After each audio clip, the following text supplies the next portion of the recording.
Hi, good morning from the banks of River Siang.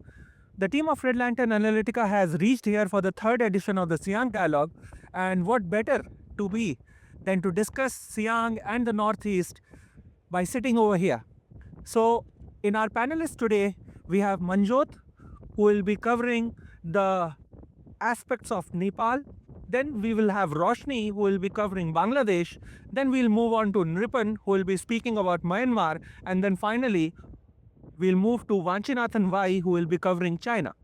So, this whole dialogue will bring together the students' perspective, the upcoming policymakers' perspective as to what they understand about their respective countries, how they look forward the relations to be in the coming times, and what their expectation is that what the future holds for Indian international relations with their countries.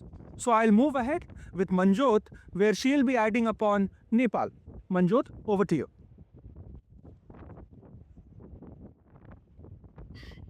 Thank you so much, sir.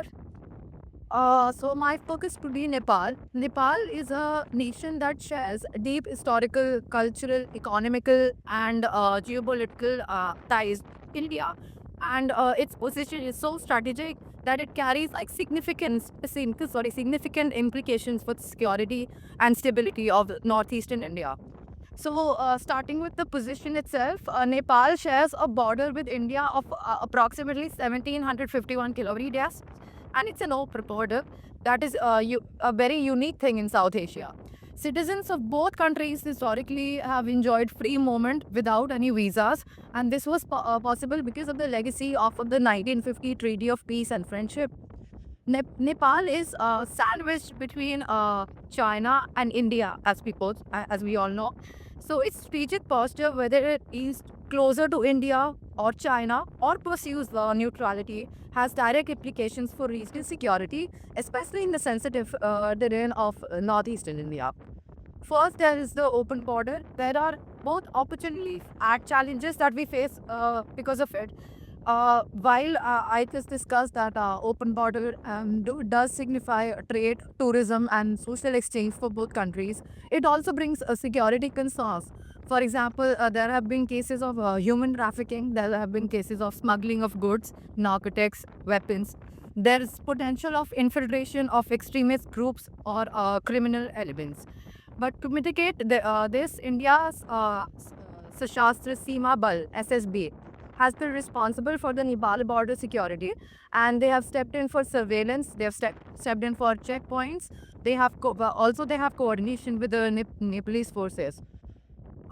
Then to evolve security cooperation, both countries have recognized mutual threats, and they have held joint coordination meetings that involve both Nepal's armed police forces and the SSP. So these forums basically address about cross-border crime and trafficking. They also discuss about intelligence sharing. They joint patrol, and they look forward to finding countermeasures to organized crimes. There's also impact on India for the domestic instability in Nepal itself. Nepal has, throughout the years, witnessed a lot of political protests and social upheavals, and these have spilled over into the border dynamics also. So, India has increased security along Uttar Pradesh and Bihar borders, and daily passenger footfall at transit points fell sharply due to the security fears. So, these instances underscore how vulnerable internal volatility in Nepal can be. There is also an economic and infrastructure dimension supporting security. Borders aren't really about just military presence. They are also about economic integration and infrastructure. So ICP Roxol Birgunj land port is a key trade corridor where India and Nepal manage to manage goods and services, and they flow efficiently from there. There is border road infrastructure as well, such as the Indo-Nepal border road that enhances mobility for security forces like the SSB and improves logistics for development and disaster response. There's regional energy cooperation as well. In June of 2025, Nepal began electricity exports to Bangladesh through India's power grid under a tripartite framework. And there have been complications because of China's influence on Nepal, and that is why India also needs to keep that in mind, considering Nepal heavily depends on China for sometimes political instability. Also, there are economic factors as well. So, keeping that in mind, India needs to maintain cordial relationships with Nepal. So all these basically to conclude, Nepal's strategic position, it's shaped by its open border basically with India and economic interdependence. Geopolitical balancing between India and China plays a pivotal role in shaping border security policy in northeastern India. Thank you so much.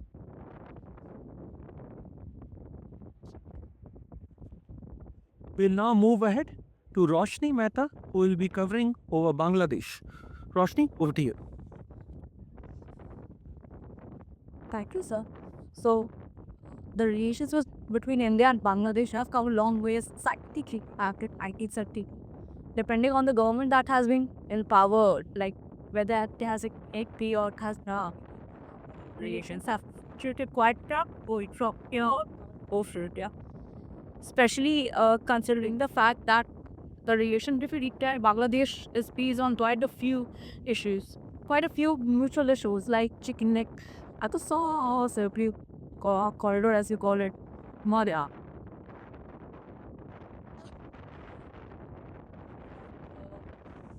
Illegal troops around the waters area, or the movement of goods and services along the road. So, what one can say is like considering the current situation, the fact that Yunus administration has been a proponent of moving away from India has been like so- been moving away has been a proponent of moving away from India, building a national image on its own. And then recent trilateral summit that took place between China, Pakistan, and Bangladesh raises quite a few bit of concerns in the New Delhi center. So what one can consider in these conditions is like we can focus on low, visi- low visibility, high volatile projects, like especially considering the fact that cross-border transport between India and Bangladesh is at a standstill right now, and the fact that the people-to-people connect that was one of the main powers between India and Bangladesh in establishing a soft power is at a standstill. So low visibility projects can help a lot, considering that Bangladesh is trying to move away from the influence of India in a way. We can also try to take into account proxy nations like Japan that has quite a lot of important projects going on in Bangladesh, like the Matrabari port, sea level port that is being constructed there. India can consider a court level relation based on specific issue based topics which can help stabilize the relation or adapt to the new administration that has come into power or will come into power after the specific elections. One can even consider states like Tripura or West Bengal to one can even consider states like Tripura and West Bengal in establishing and normalizing relations around the borders because of the people to people connect. Thank you. So you can Now I'll give the mic to Ripa. always hide the moment with your body. Well, I question. I think talking about Myanmar. So Myanmar is not just a neighboring country to us. It has cultural significance along with very strategic implications as well. Myanmar has over 1,600 kilometers of border with four northeastern states, which is Arunachal, Mizoram, Nagaland, and Tripura. And recently, the 2021 military coup in Myanmar by the Tatmadaw refused to accept the landslide victory of the NLD party in the 2020 election, they found a Tiat and they triggered a nationwide pro-democracy uprising. Since then, Myanmar has plunged into a civil war, with the military regimes fighting a broad resistance, especially in border regions such as Sagaing and Chin State. This internal conflicts has turned to India, the Myanmar border, into a sort of instability, which allowed armed group weapons, some narcotics, actually from the Golden Triangle to be easily passed through the porous borders between Myanmar, Manipur, and Mizoram. Many India-based insurgent groups, especially in the Naga and Kuki-Zo outlets, have long used sanctuaries in Myanmar's Sagaing regions. The current chaos has allowed it to be easier for them to rearm, launch operations, and worsen security in Manipur, Nagaland, and Mizoram.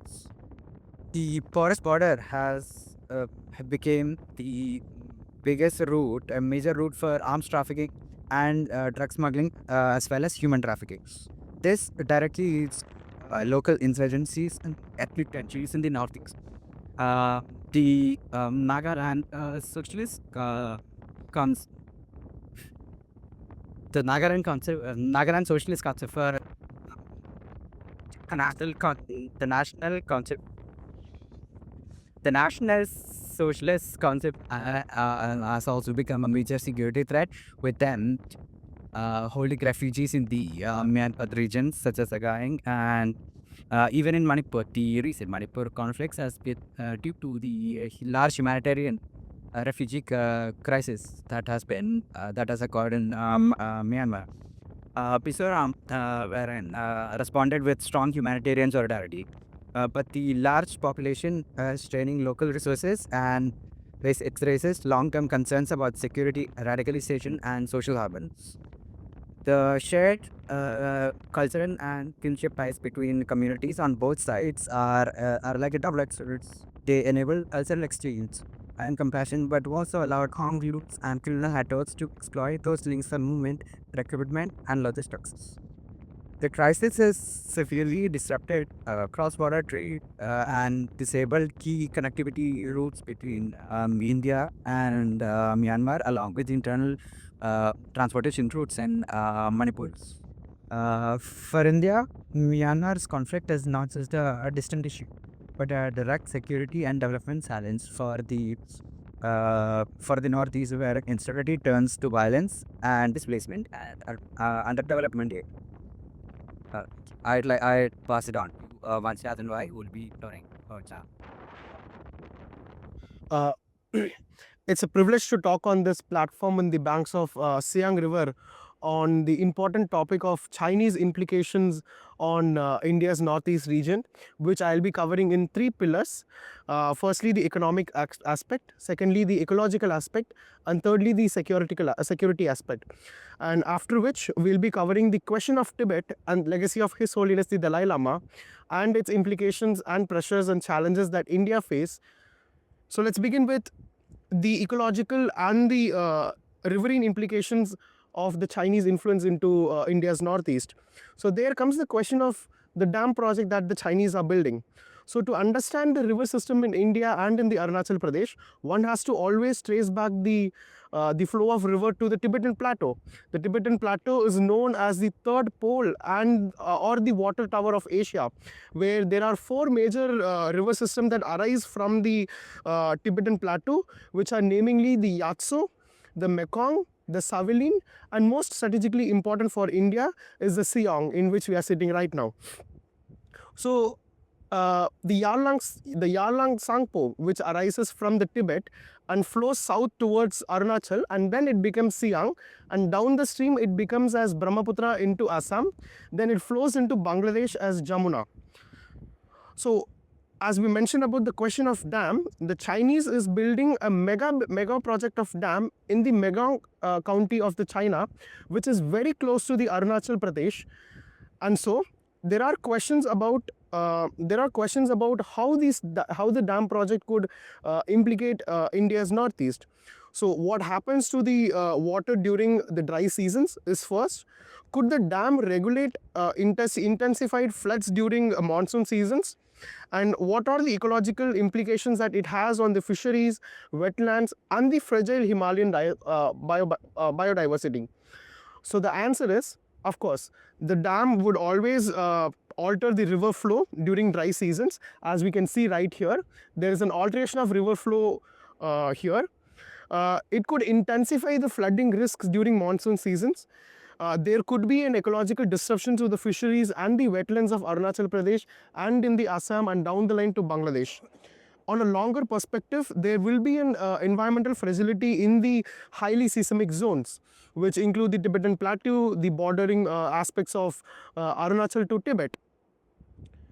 To understand the importance of Siang, to understand the importance of Brahmaputra, the river is not just a waterway for India's northeast, but it acts as a lifeline to the local communities. It acts as a backbone to the agricultural fields of northeast India, and it is also a core element that defines India's northeast region's identity on first place. And so, we move on to the second aspect, which is the economic implications, which covers the connectivity, corridors, and its competition that India faces when it comes to the Chinese perspective. So, for India's northeast, the Chinese BRI, which was established in 2013 by the President Xi Jinping, it implicates increased military activities around the India-Tibet border, where there has been accelerated military infrastructure constructions in the border of India-Tibet, as well as there have been regional connectivity projects that aim to shift the trade routes from India. And the third and major influence would be of how the neighboring countries, especially Myanmar and Bangladesh, get shaped into Chinese BRI, and how that implicates India's access to the Southeast Asian countries. By any which way, India has its own strategic autonomy when it comes to Chinese influence on India's northeast region. So we have our own India's Act East policy. We have our own trade connectivity routes such as BIMSTEC, which acts as an alternate route for India's trade with Southeast countries and with the other neighboring countries. So while China is an active competitor in the region, shaping corridors and economic geography, India has always tried to overcome, and we have overcome the pressure of Chinese connectivity through the above mentioned connectivity routes of BIMSTEC and through the Act East policy. Next comes the foremost important aspect, which is the security implications. There is a question of strategic stability in India's northeastern theatre. We could see the Chinese posture along the line of actual control, particularly pertaining to Arunachal Pradesh, reflects a broader strategy of pressure and positioning which India faces. But the security challenges are not just limited to China. It also reflects to the instability in Myanmar and its spillover effects in India, as Nirupan mentioned. There is also a shift in political currents and dilemma in Bangladesh, given the current Yunus administration which the country is in now. There has also been a persistence of non-traditional security aspects and threats such as trafficking, insurgent networks, cross-border crimes that have been committed through the very porous regions of India-Bangladesh borders, the very porous regions of India-Nepal border, and there has been a very close contact with the Chinese and with the Bangladeshis, as mentioned in the Siliguri corridor. The one place that connects mainland India to India's northeast is the Siliguri corridor when it comes to trade, connectivity, strategic positioning that puts northeast region in a vulnerable position, given the turmoils in Bangladesh and the Chinese influence. So, next is the question of Tibet and the legacy of His Holiness. His Holiness has fled Tibet in 1959 after the PLAs, after the CCP's innovation in 1959. So India has given homage to His Holiness and the Tibetan people in Dharamshala, where they have established their own Tibetan government in exile, the Central Tibetan Administration. So one has to ask a question: how long will there be a cultural repression of Tibetans in Tibet, and when will the Tibetans get back their home? That still lies ahead. And given His Holiness Dalai Lama's actions of non-violence, peaceful resolution, his adherence to cultural preservation is all putting a limelight on India, is all putting a limelight on His Holiness, who is in Dharamshala. And yet, there arises a question where and when the Chinese might give up on Tibet, or where and when the Chinese would act, they could take the extreme level of actions. So we know the Tibetan government in exile's 18th parliamentarian elections are coming up, starting from tomorrow, which is February 1. Now there arises a question, when God forbid, if the 14th Dalai Lama passes away, there arises a question: who will be the 15th Dalai Lama? So will it be a Chinese chosen one, or will it be the Dalai Lama chosen from the traditional golden urn of Tibetan traditionalism, a Tibetan tradition? So there arises two Dalai Lamas. One is a Chinese chosen one, and one chosen from the Tibetan aspect. But that is for the future. But His Holiness the 14th Dalai Lama has always preserved the concept of non-violence, stick with cultural preservations, and the voice of Tibet. Now, what is the way forward in India's strategic response? India is not helpless when it comes to the Chinese implications on India's northeast as well as Tibet. But the responses must be multidimensional in nature. India must strengthen its water governance and hydrological monitoring across the river systems that border with China and of the neighboring countries of Myanmar, Bangladesh, and Nepal. India should build a resilient infrastructure and be prepared for any disaster management preparations in India's northeast. It should also deepen regional cooperations with the downstream and neighboring countries such as Bangladesh, Nepal, Myanmar, on to a far extent of the southeast countries. Fourthly, India should integrate ecology into national security planning. As we discuss how ecology poses a significant challenge to India's foreign policy, which the current government under PM Modi's administration is always doing the integration of ecology into when it comes to the national security. And thirdly, India must ensure Northeast is not just a strategic hub, but also a position where it could leverage the action of influencing the neighboring countries as well. Since we mentioned, since the other speakers mentioned of how India's northeast borders with four other countries other than China. Now, when it comes to Tibet, India should continue hosting His Holiness the Dalai Lama in Dharamshala. Even when if at all there might be a change in administration in the CTA, India should remain hosting the CTA in Dharamshala. They should become integral part of, they should get their own country back, and the Tibetans must have their own freedom. They should have their own cultural sovereignty given back to them. Jai Hind, long live His Holiness, free Tibet.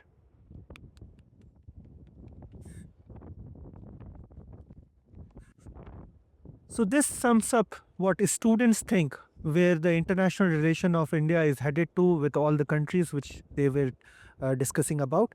Now I hand over the dais to Dr. Ayanjit Sen, Chief Advisor, Red Lantern Analytica, for his concluding remarks for this impromptu discussion on the banks of River Siang.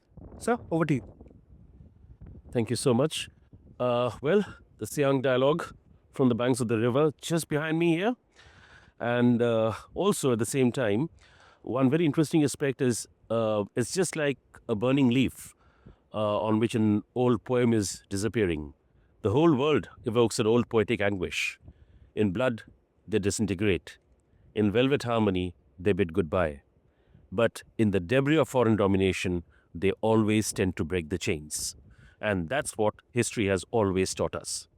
And from a South Asian perspectives, as you can feel the wind here, you can see the hair going awry with the wind coming over. That is, it's just the same way the world is now watching South Asia, and led by India. That's the first and foremost thing. Now, we have had an array of speakers out here speaking on first to do with Nepal. I think you very well touched upon the most important elements that are right now in talks, right, as far as Nepal-India relations go, especially from a border perspective. Because we have to always make sure that at the end of the day, somebody sitting in Kathmandu and somebody sitting in Delhi, they're miles away. What happens is the border. That's the reason why, for example, the Siang dialogue is happening on the banks of the Siang River. Because there's no point of having it somewhere out in Goa for that matter. Exactly the same way. Going ahead, I think Nepal-India relations are on the brink of getting better as we are noticing as of in the last few weeks. I think is going to just get better with time. Now, coming to Bangladesh, well, that's the hilsa is not always the best fish. But what happens in the Padma River, the hilsa that you get from the Padma River, and what we get from the Ganges out here, it's not that the hilsa without visa they are transporting themselves from that country to this country, right?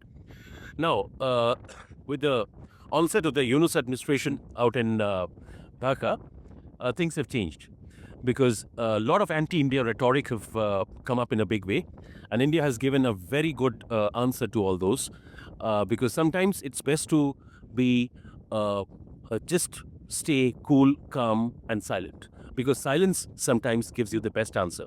And from that perspective, we'll see in the future, near future, they have elections scheduled for 12th of February, but we still have to see whether the elections actually take place, and if then which party is going to come to power. But remember, when we talk about democracy in the right earnest, it should be that all political parties are given a chance to fight the elections, because it should be always free and fair in any country. It's not just about Bangladesh. So from that perspective, I would say the world is actually putting pressure in to make sure that all parties get some kind of at least, because Awami League, which has been banned by the current Yunus administration in Bangladesh, they have a chance of kind of, if they win, if they contest the election, then definitely it'll be a close fight between the Awami League and, of course, the other political parties, including the BNP. So we'll have to see what happens in Bangladesh. But as far as India-Bangladesh relations go, I think, as you rightly pointed out, the border areas. But remember, it's not just Assam and Bengal. You also have the other northeastern states as well. And most part of this border is porous. Secondly, from a security perspective, though I think we are doing a fabulous job to do with our BSF and all our border guards and border security force, at the same time, it's the border is being closely watched, no doubt about that. And from that perspective, I think whatever they try, we'll have to see what happens as we go ahead. But I think 2026 is going to be a bit rocky, maybe more like this, kind of the beaches out here. So from that perspective, we'll have to see how 2026 go, but maybe we would see a better 2027 coming in. Now over to Myanmar. So from a Myanmar perspective, I think what you said actually hits the nail on the head, because from a Myanmar perspective, remember, it's not just many countries are now trying to use it. It's not just about illegal weapons, starting from illegal weapons to human trafficking to all the minus activities are all happening from that particular area. And it's not just only India, Bangladesh, and other neighboring countries, but there are foreign forces now which have come to power. There is another country, I'll not name the country, which have, in fact, 3 weeks back, have got a good number of their army personnel inside Myanmar right now, but it's not the official army. It's kind of a private army which has been brought from that particular country and set up in Myanmar, so that nobody can say, oh, look, this is this country's army. Nothing like that. So many things are going to go happen. Now over to China. Well, what Shangpo is out there in China, it becomes Brahmaputra here. And of course, within Bangladesh, if you see the Brahmaputra river flowing by, it's just like, half of this, the breadth of this river. And certainly, when it moves inside India, you see maybe 4 times of this, the breadth out here, as far as the Siang River is concerned. From that perspective, well, China has played its cards very well, no doubt on that, but never underestimate India, because India is doing. See, the best thing about India is we always have a very good wait and watch policy. Number one. Number two, that wait and watch policy is very well buffered by certain actions, certain policies, which are meant to, at the end of the day, be beneficial to our country. So from that perspective, I think Indo-China relations we have had in the past, with now Russia coming close to China, and of course Donald Trump is possibly thinking, oh, what's happening, man? I believe there's something happening in the South Asian side. That's the reason the wind is growing all the way from America. So we'll have to wait and see how it goes further. But yes, from border perspective, we are always on the, we are ready to face anything that may at all come, which I don't think will, because now India is being watched. 20 years back, India was just like this small pebble. Now India is this, where I can't even lift with my one finger. Forget the hand also. So from that perspective, it's a different ball game altogether from a South Asian perspective. So let's see what goes ahead and what happens. So well, you can hear the sound of the river flowing, and that's exactly the way Indian diplomacy flows. Thank you. So this brings us to the end of this session of dialogue on the banks of River Siang. We look forward to your engagement in the next editions as well. Thank you so much for being a participant, being a part of this discussion.